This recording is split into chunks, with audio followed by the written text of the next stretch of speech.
नमस्कार मित्रांनो, microbiology in Marathi या चॅनलमध्ये आपले स्वागत आहे. त्या व्हिडिओमध्ये आपण फ्लोरेसन्स स्पेक्ट्रोस्कोपी म्हणजे काय ते डिस्कस करणार आहोत. आणि हा जो आपण टॉपिक डिस्कस करतो आहे त्याच्यामध्ये आपण त्याचं इंट्रोडक्शन, त्याचं पूर्ण जे काही जॅबलोस्कीचे डायग्राम आहे, तसं प्रिन्सिपल आणि त्याचे जे काही कंपोनंट आहेत आणि ॲप्लिकेशन वगैरे इन डिटेल आपण या व्हिडिओमध्ये पाहणार आहोत. तर चला तो व्हिडिओ सुरुवात करूयात. तर फ्लोरोसन्स स्पेक्ट्रोस्कोपी काय ते आपण आधी त्याचं इंट्रोडक्शन पाहूयात. ही एक ॲनालिटिकल टेक्निक आहे ज्याच्यामुळे आपण एखाद्या मॉलिक्युलमधल्या जे काही फ्लोरेसन्स प्रॉपर्टी आहे त्याचा स्टडी आपण करू शकतो. आणि स्पेशली केमिकलमध्ये, बायोकेमिकल असेल किंवा मेडिकल रिसर्चमध्ये याचा वापर हा स्पेशली आणि वाईडली यूज केला जातो. जेणेकरून मॉलिक्युलचं स्ट्रक्चर ॲनालिसिस करायचं असेल किंवा मॉलिक्युलमध्ये इंटरॅक्शन असेल किंवा त्याचे डायनॅमिक स्टडी करायचा असेल किंवा ॲनालिसिस करायचा असेल, त्याच्यासाठी वापर हा आपण फ्लोरेसन्स स्पेक्ट्रोस्कोपीचा करू शकतो. तर त्याचं मेन प्रिन्सिपल काय आहे ते पाहूयात. तर फ्लोरेसन्स हा कशामुळे ऑकर होतो? ज्यावेळेस मॉलिक्यूल हा लाईट ॲब्सॉर्ब करतो एखाद्या स्पेसिफिक वेवलेंथला, याला एक्सायटेशन स्टेट म्हटलं जातं. आणि तोच मॉलिक्यूल एखाद्या लॉंगर वेवलेंथमध्ये किंवा लाईट इमिट करतो लॉंगर वेवलेंथमध्ये, त्याला इमिशन म्हटलं जातं. ही फिनॉमिनॉन का बरं कॉज होते?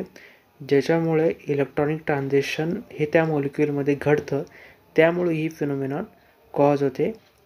मेनली हे जर आपण पाहिलं, एखादा मॉलिक्यूल लाईट ॲब्सॉर्ब करतो आहे, फ्लोरेसन्स जर आपण त्याच्यावरती बंबार्ड केला किंवा त्याच्यावरती अट्रॅक्ट केला त्याच्यावरती किंवा अटॅक केलं, त्याच्यामुळे तो एक स्पेसिफिक वेवलेंथ जर तो मॉलिक्यूलने ॲब्सॉर्ब केला, त्याला आपण एक्सायटेशन स्टेट म्हणतो.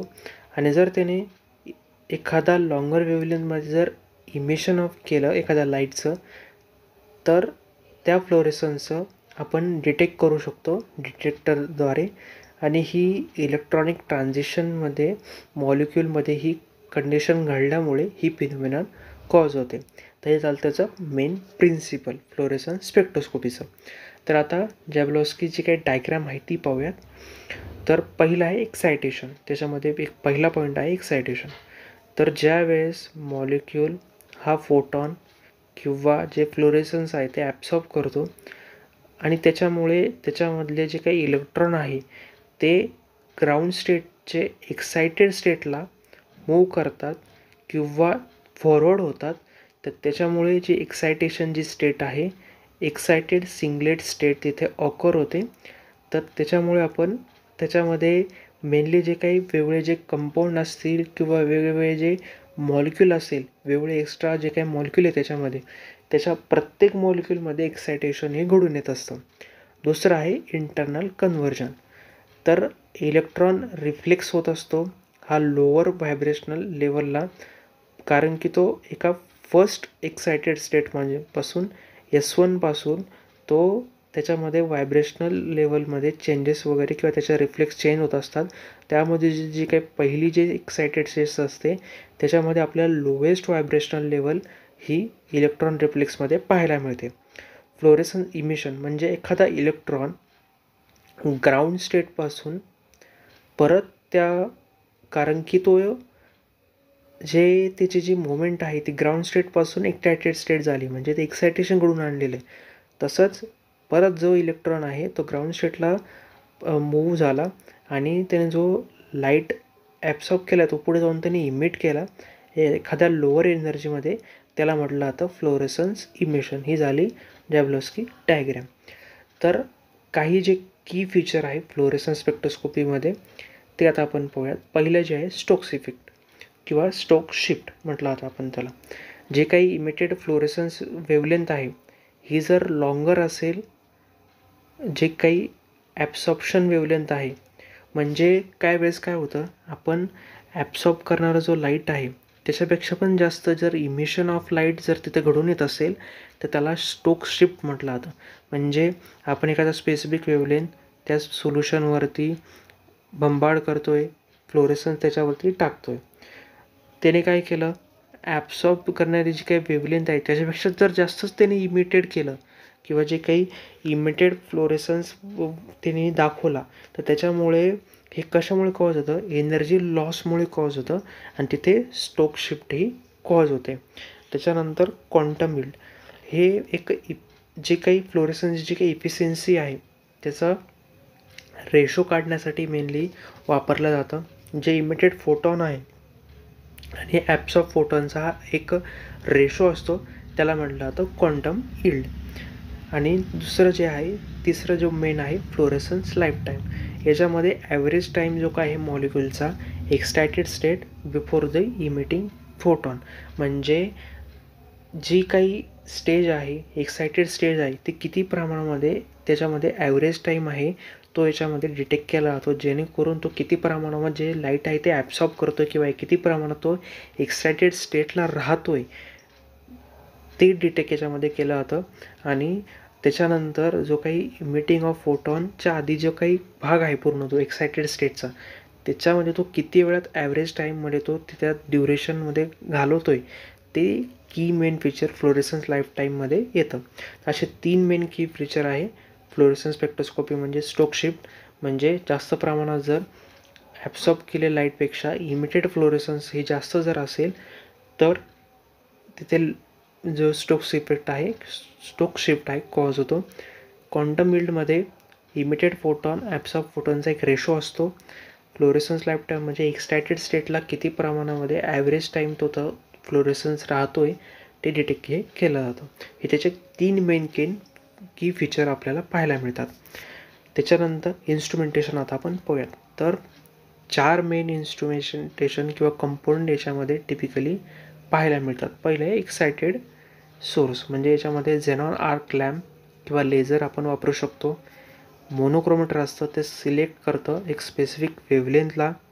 सॅम्पल होल्डरमध्ये आपण त्यामध्ये कवेटमध्ये लिक्विड स्पेसिफाईज सेल असेल, सॉलिड असेल, त्यात आपण पोर करतो. आणि डिटेक्टरमध्ये आपण फोटो मल्टिपल ट्यूब किंवा चार्ज कपल डिव्हायसेसचा वापर करून जे काही स्पेक्ट्रम आहे, इमिशन झालेलं जे काही लाईट आहे ते आपण डिटेक्ट करतो.